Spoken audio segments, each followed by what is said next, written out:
ونعوذ بالله من شرور أنفسنا ومن سيئات أعمالنا من يهده الله فلا مضل له ومن يضلله فلا هادي له ونشهد أن لا إله إلا الله وحده لا شريك له ونشهد أن سيدنا ومولانا محمدا عبده ورسوله اللهم صل على سيدنا ومولانا محمد صلاة تحل بها العقد وتفرج بها الكرب اللهم صل على سيدنا ومولانا محمد صلاة تكون للنجاة وسيلة ولعلو الدرجات كفيلا اللهم صل على سيدنا ومولانا محمد صلاة تكون لك رضاء ولحقه أداء أما بعد فقال الله تبارك وتعالى بعد أعوذ بالله من الشيطان الرجيم قد أفلح من تزكى وذكر اسم ربه فصلى بل تؤثرون الحياة الدنيا والآخرة خير وأبقى إن هذا لفي الصحف الأولى صحف إبراهيم وموسى۔ قابل صد احترام بزرگوں، بھائیوں اور دوستوں،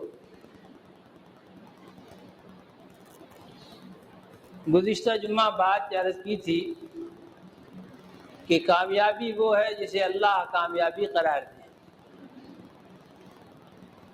بندے کسی چیز کو کامیابی قرار دے لیں، بندوں کی سوچ محدود سوچ ہے، کوئی بھی ہو، کسی بھی زمانے کا ہو، اور پھر یہ کہ وہ کامیابی متفق علیہ نہیں ہے۔ کسی ایک چیز پر سارے لوگوں کو متفق کرنا ممکن نہیں۔ کوئی کسی چیز کو کامیابی کہہ رہا ہے تو کوئی دوسری چیز کو، کوئی تیسری کو، کوئی چوتھی کو۔ اور عرض کی تھی بات کہ اس میں معیار بھی لوگوں کے مختلف ہیں۔ کسی کے ہاں تو 100 روپے کا مل جانا بڑی کامیابی ہے، اور کسی کے ہاں 10,000 کا مل جانا بہت بڑی کامیابی ہے، کسی کے ہاں 1,00,000 2,00,000 کا، اور کسی کے ہاں 1,00,00,000 2 کروڑ کا، ارب 2 ارب کا۔ معیار بھی لوگوں کے ہاں مختلف۔ تو کسی ایک چیز پر متفق کرنا ممکن نہیں۔ اتفاق کرنے کی جو بات ہے وہ یہ کہ وہ اللہ جو سب کا خالق ہے، مالک ہے، سب کا رب ہے، رب العالمین ہے، اسی کی بات پر ایمان لایا جائے اور اسی کی بات پر اتفاق کیا جائے کہ کامیابی وہ ہے جو سب کا پیدا کرنے والا جسے کامیابی قرار دے، وہ کامیابی ہے۔ اور یہ جتنی بھی کامیابیاں لوگوں نے مقرر کر رکھی ہیں، ان سب کا تعلق مادی زندگی سے ہے، دنیا کی زندگی سے۔ اگر کامیابی انہیں فرض کر لیا جائے کہ وہ کامیابی ہے تو آخر کب تک؟ کبھی کسی کو دیکھا کہ کسی کروڑ پتی آدمی کے ساتھ کسی نے 10-20 ہزار روپے بھی دفن کر دیے ہوں کہ یار کروڑوں روپے چھوڑ کے مرا ہے، اگر 2-4 کروڑ اس کی قبر میں ڈال دیں تو کیا فرق پڑے گا؟ کبھی دیکھا؟ اس کے ساتھ کچھ نہیں جائے گا۔ اس کامیابی میں سے جسے کامیابی قرار دیا گیا، اس کامیابی نے اس کا ساتھ چھوڑ دیا مرنے کے ساتھ، اب وہ قبر میں تنہا، اس کی کامیابی یہاں دنیا میں رہ گئی۔ کامیابی وہ کامیابی ہے جو وقتی نہ ہو، عارضی نہ ہو، جو سال کی نہ ہو، 2 سال کی نہ ہو۔ کامیابی وہ ہے جسے حادثہ پیش نہ آئے۔ کامیابی وہ ہے جو کبھی ناکامی کا منہ نہ دیکھے اور اس کا ساتھ نہ چھوٹے۔ کامیابی وہ جو زندگی میں بھی کامیابی ہو، موت کے وقت بھی کامیابی ہو، قبر میں بھی کامیابی ہو، حشر میں بھی کامیابی ہو، حساب و کتاب کے وقت بھی کامیابی ہو، پل صراط پر بھی کامیابی ہو، اور جنت جو کامیاب لوگوں کی جگہ ہے وہاں تک لے جانے میں۔ اور سب سے آخری وہ اعلان جو اللہ اپنے بندوں سے فرمائیں گے کہ میں تم سے ایسے طور پہ راضی ہوا ہوں کہ اب اس کے بعد کبھی ناراض نہیں ہوں۔ اس کامیابی تک جو چیز لے جائے بس وہ ہے کامیابی۔ اس کامیابی تک جو چیز لے جائے وہ ہے کامیابی۔ اور اس سے کم تر چیز کو، اس سے کم تر درجے کی کسی چیز کو کامیابی قرار دینا میرے دوستو انسانی عقل و علم کی توہین ہے۔ انسان جس درجے کا اللہ نے اس کو بنایا، جس معیار کی یہ مخلوق قرار دی گئی، خصوصاً امت محمدیہ علی صاحب الصلاۃ والسلام، میرے دوستو اس امت کے کسی فرد کی سوچ اس سے کم تر نہ ہونی چاہیے، اس سے کم درجے کی نہ ہونی چاہیے۔ کامیابی آخری کامیابی، وہ کامیابی کا آخری وہ اعلان کہ میرے بندو میں اس طور پر تم سے راضی ہوا ہوں کہ اب اس کے بعد تم پر کبھی ناراض نہ ہو۔ یعنی صرف رب نے اپنی نعمتیں ہی تمام نہیں کر دی، نعمتوں والا مل گیا۔ پہلے نعمتوں کی خوب برسات، وہ نعمتیں جو فانی نہیں، کبھی فنا نہیں ہوں گی، کبھی جدا نہیں ہوں گی، کبھی پرانی نہیں ہوں گی، کبھی چھینی نہیں جائیں گی، اور سب سے آخر میں نعمتیں نہیں نعمتوں والا مل جائے، یہ ہے کامیابی۔ اس کے لیے یہ فرمایا قد افلح من تزکا، ہاں پاک کامیاب ہو گیا وہ شخص جس نے اپنے باطن کو پاک کر لیا، اپنے باطن کو پاک کر لیا۔ جناب رسول اللہ صلی اللہ علیہ وسلم ان کے جو مقاصد بعثت بیان فرمائے اللہ نے قرآن میں کہ ان کو ہم نے کس کام کے لیے بھیجا، اور یہ کہ ان کا جو تعارف کروایا کہ وہ کیا کام کرتے ہیں، ان کے ذمہ کیا کیا کام لگائے گئے، ان میں وہ ہے لقد من اللہ علی المؤمنین اذ بعث فیہم رسولا من انفسہم یتلو علیہم آیاتہ ویزکیہم ویعلمہم الکتاب والحکمہ۔ جناب رسول اللہ صلی اللہ علیہ وسلم کے بھیجے جانے کے مقاصد میں سے اللہ نے یہ ایک مقصد بیان کیا کہ وہ ان کا تزکیہ باطن کریں۔ ہم نے ان کو اس لیے بھیجا ہے، نبی پاک صلی اللہ علیہ وسلم کو اس لیے بھیجا ہے تاکہ وہ ان کا اپنے پاس آنے والوں کا، ایمان لانے والوں کا، دین سیکھنے والوں کا تزکیہ باطن کریں، ان کے قلوب کو مزکہ کریں، صاف کریں رذائل سے، بری چیزوں سے، بری عادتوں سے، بری خصلتوں سے۔ خصلتوں کا اظہار ہاتھ سے ہوگا، پاؤں سے ہوگا، زبان سے ہوگا، آنکھ سے ہوگا، لیکن اس کا پیداواری، اس کی پیداوار کی جگہ سے قلب ہے۔ قلب، ہر اچھی یا بری بات وہاں پہلے پیدا ہو، وہاں سے فیصلہ حاصل کرتی ہے، تب وہ اعضاء پہ ظاہر ہوتی ہے۔ تو وہ یزکیہم، ان کا تزکیہ باطن، دلوں کو پاک کرنا، دلوں کو صاف کرنا۔ میں نے عرض کیا پاکیزگی کا عمل دل سے چلے گا۔ اللہ پاک ہے اور پاک چیزوں کو پسند کرتا ہے، اور الیہ یصعد الکلم الطیب والعمل الصالح یرفعہ، پاک کلمے ہی اس کی طرف اوپر چڑھتے ہیں، اور پاکیزہ عمل ہی اس کی طرف چڑھنے کی طاقت رکھتے ہیں۔ ناپاک عمل، ردی قسم کے عمل، بے نیتی کے عمل، بد نیتی کے عمل، بد عملی کے ساتھ ملے ہوئے عمل، سو ایسے کہ فضائل نماز میں لکھا ہے، عام اردو کا رسالہ عامت المسلمین اسے پڑھتے ہیں، اس میں روایت لکھی، فرمایا کہ ایک آدمی جو آیا بے وقت، وضو جیسا کیسا کیا، نماز جیسی کیسی پڑھی، اس میں رکوع کا اہتمام نہیں، سجدے کا اہتمام نہیں، قعدے کا اہتمام نہیں، جلسے کا اہتمام نہیں، نہ ٹھیک سے کھڑا ہوا، نہ ٹھیک سے پڑھا، نہ ٹھیک سے تسبیح، نہ ٹھیک سے تلاوت، غرضے کا کوئی چیز، ظاہر ہی چیز صحیح نہیں، اور خشوع حاصل ہونا نماز میں جو نماز کی جان ہے وہ تو بہت دور کی بات ہے۔ کہ ایسی نماز، آسمان، ارے آسمان بہت دور ہے، بہت دور ہے، بہت اونچا ہے، بہت بلند ہے، آسمان چھوڑ، حدیث میں فرمایا ایسی نماز تو اس آدمی کے سر سے بھی بلند نہیں ہوتی، اور وہ کالے کپڑے کی طرح لپیٹ کے اس کے منہ پہ مار دی جاتی ہے کہ ایسی چیزیں اللہ کے دربار میں نہیں پیش کی جاتی، بےہودہ آدمی سمجھتا نہیں ہے رب کی شان کو، یہ کیا عمل کر رہا ہے، کیا حرکت ہو رہی ہے، اسے نماز کہیں کہ کالے کپڑے کی طرح لپیٹ کے اس کے منہ پہ مار دی جاتی ہے کہ رب کے ساتھ یہ بےہودہ مذاق یہ نہیں چلے گا، کہ جو تم الٹی پلٹی کر دو اور وہ سب رب کے ذمہ ڈال دو کہ جی میں نے وہ کر دیا، ایسا نہیں۔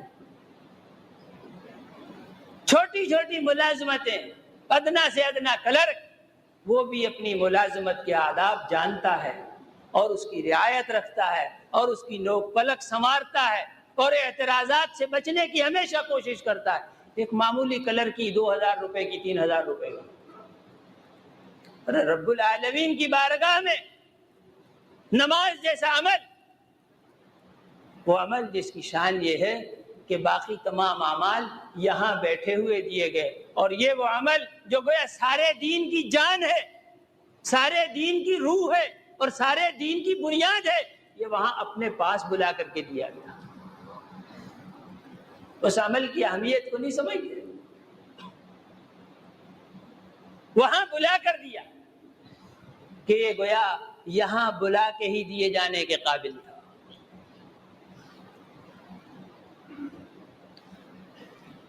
ملنے کے لیے جب بڑے لوگوں کے ہاں جایا کرتے ہیں تو بڑے لوگ واپسی میں اپنے ملاقاتیوں کو, اپنے ملنے والوں کو ہدیے دیا کرتے ہیں, تحفے دیا کرتے ہیں. سید الکونین محمد مصطفیٰ احمد مجتبیٰ صلی اللہ علیہ وسلم انہوں نے بھی اپنے حسب شان اللہ کی بارگاہ میں تحفہ پیش کیا, ہدیہ پیش کیا, سلام پیش کیا. اور وہ تو بادشاہ ہے, وہ تو رب ہے سب کا اور خالق و مالک ہے سب کا, اس نے بھی اپنے شایان شان جناب رسول اللہ صلی اللہ علیہ وسلم کو یہ عمل کیا. اور واقعی عمل ایسا عمل کہ یہ ایسا عمل اور ایسی شان والا, ایسی جان والا اور ایسا بندوں کو نوازنے والا, دلانے والا, وہ رب العالمین ہی کا کام ہے. اور یہ کہ جس طرح سے اور جن فضائل کے ساتھ یہ عمل ملا, یہ سید الکونین محمد مصطفیٰ احمد مصطفیٰ صلی اللہ علیہ وسلم ہی کی شان ہے. انہی کو دیا گیا اس شان کے ساتھ یہ عمل. اس شان کے ساتھ پہلے کسی امت کو نماز نہیں ملی. نمازیں پہلے بھی لوگ پڑھتے تھے, روزے بھی رکھتے تھے پہلے, لیکن اس امت کے اعمال میں جو شان پیدا کی گئی اور جو دلانے کا اجر و ثواب اور اللہ کی رضا اور قرب دلانے کا جو شان ان میں رکھی گئی, پھر دوستو یہ شان پہلی امتوں کے اعمال میں نہیں تھی. عرض یہ کر رہا تھا قد افلح من تزکا, کامیاب ہوا وہ شخص جس نے اپنے قلب کو پاک کر لیا. تزکیہ بات, مثال کے طور پر میں ایک بات عرض کی تھی کہ بخل کو دور کر کے سخاوت کو اپنے اندر پیدا کر لیا. سخاوت قلب کی, آدمی کی صفات میں سے ایک صفت ہے عمدہ سے, اور اس کے بالمقابل بخل بری عادتوں میں سے ایک بہت بری عادت, بہت بری عادت. بخل میں بڑے درجات, سخاوت کے بھی بڑے درجات. اور سخاوت میں نے عرض کیا کہ سخاوت تقریر کرنے سے حاصل نہیں ہوتی, تقریر سننے سے حاصل نہیں ہوتی, مقالہ سننے سے یا پڑھنے سے حاصل نہیں ہوتی. وہ ایک عملی چیز ہے اور عمل کرنے سے اس کا مادہ آگے سے آگے بندے میں پیدا ہوتا. جان لگانا لوگوں پر, مال لگانا, جانی خدمت, مالی خدمت, لوگوں کا ہمدرد بننا, بہی خواہ بننا, لوگوں پہ رحم کرنا اور اللہ کے رحم کا مستحق بننا, لوگوں پہ لگانا تاکہ اللہ مجھ پہ لگائے. جو لوگوں کو دیتا ہے اللہ اسی کو زیادہ دیتے ہیں, جو لوگوں کے لیے مانگتا ہے اللہ اس کو سب سے پہلے عطا فرمائے. جو لوگوں کا ہمدرد ہے اللہ ہمیشہ اس کی مدد میں ہے. واللہ فی عون العبد ما کان العبد فی عون اخیہ. جو لوگوں کے کام کرے اللہ اس کے کام بناتا ہے. میرے دوستو, سخاوت, ایک موقع پر کچھ لوگ بیٹھے تھے, بات چلی آپس میں جیسے یار دوست باتیں کیا کریں کہ سب سے زیادہ سخی کون ہے. سب بات ہوئی کہ سب سے زیادہ سخی فلاں ہے, فلاں ہے, مختلف آراء. حتیٰ کہ پوری مجلس نے اس پر اتفاق کیا کہ فلاں اور فلان اور فلان, یہ تین آدمی سب سے زیادہ سخی ہیں. ان میں ایک عبداللہ ابن جعفر ہے, ایک عبداللہ ابن جعفر اور دوسرے قیس اور تیسرے ایک نابینا عالم. فیصلہ ہوا مجلس میں کہ ان کا امتحان کیا جائے کہ کیا واقعی سخی ہیں یا محض شہرت ہے, آزمائش کی جائے. چنانچہ ایک آدمی کو بھیجا گیا کہ جاؤ عبداللہ ابن جعفر کے پاس۔ ایک صاحب وہاں سے اٹھ کے گئے، عبداللہ ابن جعفر کے پاس پہنچے، اور ان کی عادت شریفہ یہ تھی کہ جب بھی سفر کو جاتے تو سفر میں خوب بھر بھرا کے لے جاتے، کھانے پینے کی چیزیں، اشرفیاں، پانی اور یہ اور وہ، غرضے کہ ایسا کہ کبھی کوئی ملے، کوئی مہمان مل جائے، کوئی دوست مل جائے، کوئی کھانا کھلانے کے وقت میں کھانے والا مل جائے، پانی پینے والا مل جائے، کوئی مل جائے خالی نہ جائے، کوئی مل جائے خالی نہ جائے۔ ایسا موقع سفر میں نہ آئے کہ کوئی آدمی ضرورت مند، حاجت مند سامنے نظر آیا، کوئی دوست یار، کوئی جاننے والا نہ جاننے والا ملا، کھانا کھلانے کو جی چاہا لیکن وسائل نہ تھے، تو خوب بھر بھرا کے جانا، کھانے کی، پینے کی، نقدی، غرضے کے ہر چیز۔ اور مروت والے لوگوں میں یہ عادت شریفہ کہنا چاہیے، اب تک بھی باقی ہے۔ مروت والے لوگ ساتھ رکھ رکھا کے چلا کرتے، اور یہ کہ سفر میں ان کی سخاوت عام دنوں کی نسبت زیادہ ہو، اس لیے کہ عامی لوگ سفر میں ہاتھ کھینچ لیتے ہیں، اقامت کی حالت میں ان کے جو بھی کچھ ہو، کھانا کھلاؤ، پانی پلاؤ، یہ کرو وہ کرو، لیکن اپنی جگہ پر۔ مسافری میں اپنے اوپر ایک لیبل لگا لے میں کہ یار میں تو خود مسافر ہوں بھائی۔ شرافت والے لوگ، مروت والے لوگ، کریم لوگ اپنے اوپر یہ لیبل کبھی نہیں لگاتے کہ مسافر ہوئے تو کیا ہوا، مسافر تو ازل سے ہیں، جنت سے چلے ہیں اور واپسی کو جنت کو سفر کر رہے ہیں، مسافر تو سب ہیں اور ہر حال میں مسافر ہیں۔ مسافری کا عذر کیا کرنا، ایک صفت اور ایک حکم اللہ کا کہ سخاوت کرنی چاہیے، لوگوں پہ لگانا چاہیے، جان لگاؤ لوگوں پہ، مال لگاؤ لوگوں پر، لوگوں کو کھلاؤ پلاؤ، اطعموا الطعام وافشوا السلام، لوگوں کو کھانا کھلانا دین ہے، نیکی ہے، جاننے والوں کو، نہ جاننے والوں کو۔ ایک نیکی ہے اسے سفر میں روک دینا، حضر میں کرنا، حضر میں روک دینا، سفر میں کرنا، صحیح سی بات ہے، نیکی ہمہ وقت نیکی اور ہمہ وقت اس کے لیے مستعد ہے، اور مزاج میں ہونی چاہیے، طبیعت میں رچ بس جائے، نیکی اسے کہیں، تقویٰ اسے کہیں۔ تو خیر بھر بھرا کے چلتے تھے، تیار تھے اونٹنی کے لیے، اور اونٹنی بالکل تیار لدی ہوئی، ہر چیز، سامان سفر پورے کا پورا۔ وہ آیا اور آ کر یوں کہا کہ حضرت مجھے سفر مسافر آدمی ہوں اور مجھے ایک اونٹنی درکار ہے، میں ایک مسافر آدمی ہوں اور ایک اونٹنی درکار ہے۔ فرمایا یہ لے جاؤ، وہی اونٹنی جو گویا اونٹنیوں میں سب سے عمدہ اور اپنے سفر کے لیے رکھی، اور پھر خالی نہیں، لدی لدائی، اشرفیاں اس میں بھری ہوئی اور سامان سے خوب لدی ہوئی اونٹنی کا یہ چلتا کر دی، لے جاؤ۔ وہ آیا، اس نے آ کے خبر دی کہ عبداللہ ابن جعفر کا تو یہ حال ہے۔ اب اس کے بعد کہا کہ قیس کے پاس بھیج کے دیکھو ایک آدمی کو، چنانچہ ان کے پاس بھیجا، دروازہ جو کھٹکھٹایا تو گھر میں نہیں تھے، باندی نے جواب دیا کہ وہ گھر پہ نہیں ہے، بتاؤ کیا کام ہے؟ کہا نہیں آپ سے کوئی کام نہیں، انہی سے کام تھا۔ کہ بھائی کام تو بتا دو، کہ نہیں تمہارے بس کا نہیں۔ تو بھائی بتا دو اللہ کے بندے، جب آئے ہو دروازے تک تو کام تو بتا دو۔ اس نے کہا بات یہ ہے کہ میں ایک مسافر آدمی ہوں اور اونٹنی چاہیے۔ تو اس باندی نے کہا اسی لیے تو میں کہہ رہی تھی کہ کام بتاؤ۔ کہا ان کے ہونے نہ ہونے سے کوئی فرق نہیں پڑتا، اتنی سی اجازت تو انہوں نے مجھے بھی دے رکھی، ان کے ہونے نہ ہونے سے فرق نہیں پڑتا، اتنی سی اجازت انہوں نے مجھے بھی دے رکھی ہے، اور ان کے گلے میں سے ایک عمدہ قسم کی اونٹنی لا کر کے اس کو دے دی۔ اونٹنی اس زمانے میں کار کہنا چاہیے اس کو، اونٹنی نہ کہیے۔ اونٹنی کا ترجمہ آپ اپنے ذہنوں میں اس زمانے میں کار رکھیے، کار، جی ہاں۔ تو خیر وہ لا کر دے دی۔ اب تیسرے صاحب مجلس میں آ کے بتایا کہ قیس کے ہاں خود وہ نہیں تھے، ان کی باندی نے یہ معاملہ کیا، اور یہ حال ہے ان کی سخاوت کا۔ تیسرے صاحب وہ ایک نابینا تھے، ان کے ہاں گئے۔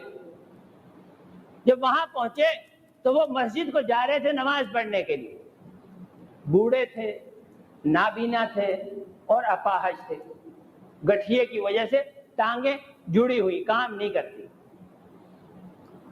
جاتے جاتے رستے میں عرض کیا کہ جی حضرت ایک بات ہے، کہو کہ جی مسافر آدمی ہوں، ایک اونٹنی چاہیے۔ کہا کہ بھائی بات یہ ہے، اونٹنی تو ہے نہیں میرے پاس، یہ دونوں غلام دو آدمیوں کے کندھے پہ ہاتھ رکھے ہوئے مسجد کو جا رہے ہیں۔ کہا یہ دو غلام میری ملکیت ہیں، ان دونوں کو لے لو اور انہیں بیچ کر اونٹنی خرید لو۔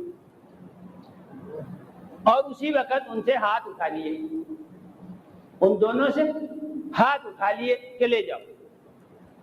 خیر اس مانگنے والے نے معذرت کی، اس نے کہا حضرت یہ تو پھر یعنی اچھا نہیں ہوا، یہی بیچارے ہیں آپ کے پاس دو سہارے، اور یہی آپ کو مسجد لے جاتے ہیں، لے آتے ہیں اور دوسرے کاموں میں آپ کو مدد دیتے ہیں، تو لیتا ہوا آدمی اچھا نہیں معلوم ہوتا، یہ آپ ہی کی خدمت کیا کریں۔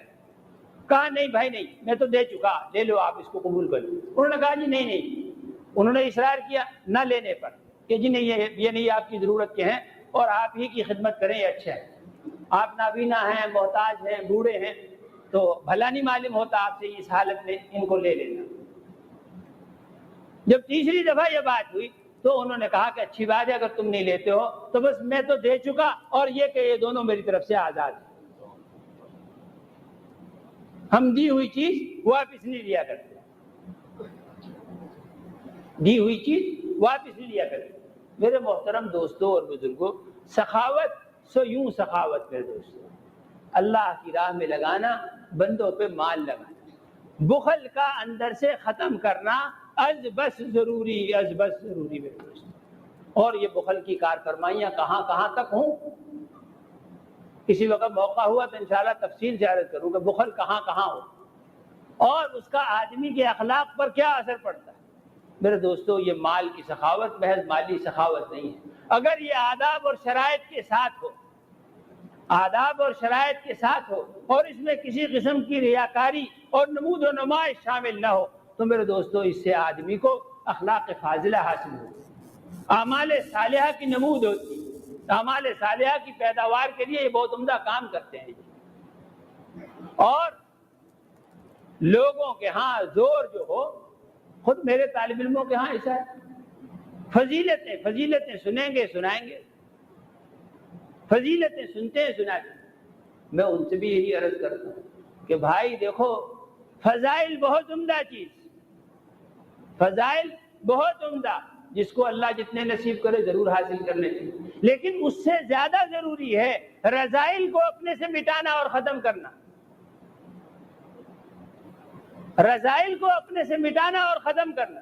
ارے یہ کیا تک کی بات ہے کہ ایک لڑکی پائخانے سے لتھڑی ہوئی اور وہ یوں کہے کہ میں زیب و زینت حاصل کرتی ہوں اور منہ پر میک اپ سجا لے اور جناب ہار پہن لے اور بندے پہن لے کہ بہت عمدہ قسم کا سونے کا نہیں پلاٹینیم کا اور ہیرے کا اور جواہرات لگے ہوئے ہار پہن۔ ارے اپنا باقی حلیہ تو دیکھو، اس ہار بندے سے بہت بہتر تھا کہ صرف تم نے صاف کپڑے پہنے ہو، تمہارے جسم پہ پاخانہ نہ لگا ہو۔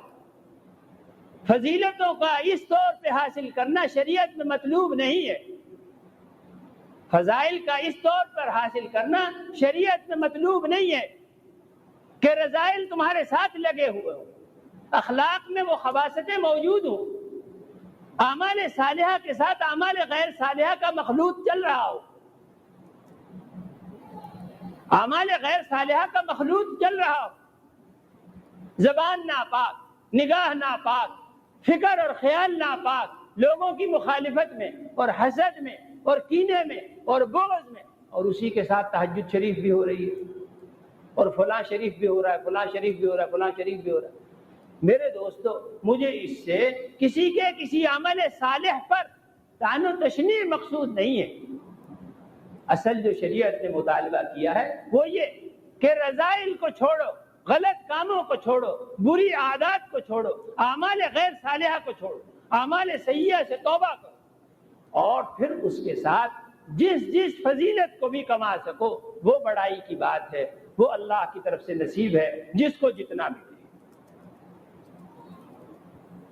لیکن رذائل کو چھوڑے بغیر، بری عادتوں کو، بری عملوں کو، برے اخلاق کو چھوڑے بغیر فضائل کا حاصل کرنا سو ایک محنت بیکار ہے، کوئی کام نہ آئے گی میرے دوست، کوئی کام نہ آئے گی۔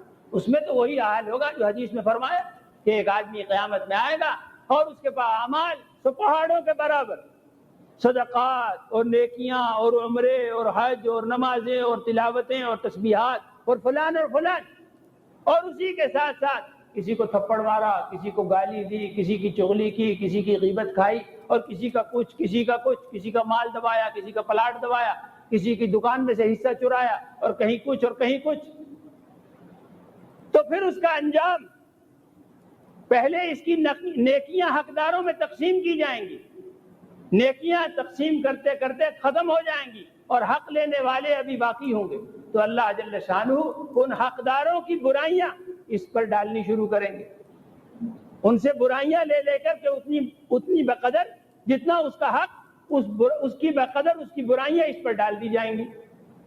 تو کہا کہ جیسے وہ نیکیوں کے پہاڑ لے کر کے آیا تھا، بہت ساری برائیوں کے انبار سر پہ لے کر جہنم میں داخل کیا جائے گا۔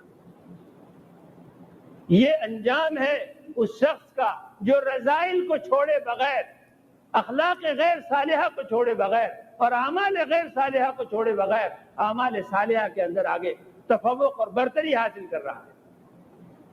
فضائل کا حاصل کرنا میرے دوستو یوں نہیں، فضیلت ضرور حاصل کیجئے اور اس کے لیے جان کھپائیے، جان، یوں ہی نہیں فضیلتیں حاصل ہوتی میرے دوستو۔ من طلب العلا سحر اللیالی، ارے بلندیاں حاصل کرنے کے لیے تو راتوں جاگنا پڑتا ہے، راتوں جاگنا پڑتا ہے، اس میں بڑے رونے دھونے ہوتے ہیں، اور راتوں کا جاگنا، لمبا جاگنا کوئی اللہ پر احسان نہیں ہے۔ ارے یہ قلیج، یہ اسٹیشنوں کے قلیج چند ٹکوں کے لیے اگر جاگ سکتے ہیں تو وہ بلندیاں حاصل کرنے کے لیے اگر وہ ذہن میں ہوں، وہ مقاصد عالیہ ذہن میں ہوں، تو ان کے لیے راتوں کا جاگنا انتہائی معمولی بات، تنکے کی جیسی بات ہے، لیکن بات تب ہے جب سمجھ میں آ جاوے۔ میرے دوستو، اپنے آپ سے رذائل کو دور کرنا، قلب کو پاک کرنا، جسم کو پاک کرنا، کپڑے کو پاک کرنا، اعمال کو پاک کرنا، اخلاق کو پاک کرنا، نیات کو پاک کرنا، اور پاکیزہ رب سے محبت کرنا، اس کے پاکیزہ دین کو حاصل کرنا، اور پاک رسول کی پاک محبت حاصل کرنا، اور پھر پاک جگہ جنت میں جا پہنچنا۔ یہ ہے ترتیب۔ پاکیزگی سو قلب سے، قد افلح من تزکا، کامیاب ہوا وہ شخص جس نے اپنے آپ کو پاک کیا۔ اللہ جل شانہ مجھے آپ کو سب کو عمل کی توفیق عطا فرمائے۔